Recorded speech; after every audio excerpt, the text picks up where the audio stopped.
Gauri Suryavanshi S मराठीमध्ये आपलं स्वागत। वळूया आजच्या बातमीकडे। दिंडोरी तालुक्यातील वणी येथील गुरुदत्त ग्रामीण बिगर शेती सहकारी पतसंस्थेची आज सर्वसाधारण सभा संपन्न झाली आहे। यावेळी कार्यक्रमाचे अध्यक्षस्थानी गुरुदत्त संस्थेचे चेअरमॅन बाळासाहेब गायकवाड यांच्या अध्यक्षतेखाली आज सर्वसाधारण सभा संपन्न झाली आहे।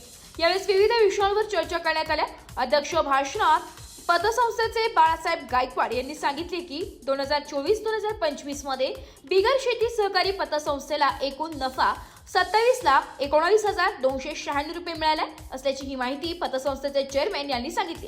यावेळी कार्यक्रमाला कार्यकारी संचालक भास्करराव फुकट व संचालक मंडळ व सभासद तसेच गुरुदत्त पतसंस्थेचे मॅनेजर संजय शेळके हे उपस्थित होते व संस्थेला एकूण अल्प बचत प्रतिनिधी 12 असून सर्वांच्या सहकार्याने आपले पतसंस्थेला नफा झाल्याचे मत चेअरमॅन बाळासाहेब गायकवाड यांनी सांगितले।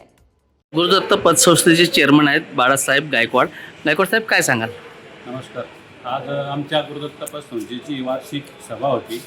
25 वर्ष आमच्या पतसंस्थेला झाले आणि अत्यंत आजची जी वार्षिक सभा होती अत्यंत खेळीमेळीची झाली आणि आमचे आज संस्थेला यावर्षी साधारण 27,19,296 रुपये हा निव्वळ नफा झालेला आहे। मागच्या वर्षी 21,80,866 रुपये हा नफा झाला होता आणि या चालू आर्थिक वर्षात 5,38,430 रुपये हा वाढीव नफा झालेला आहे। हा नफ्याचं सगळं श्रेय आमचे कर्मचारी वर्ग, संचालक मंडळ तसेच सभासद आणि ज्यांनी जे कर्ज घेतलेले आहे ते आमच्या सर्वांना मी हे नफावाढीचं हे श्रेय हे त्यांना देतो।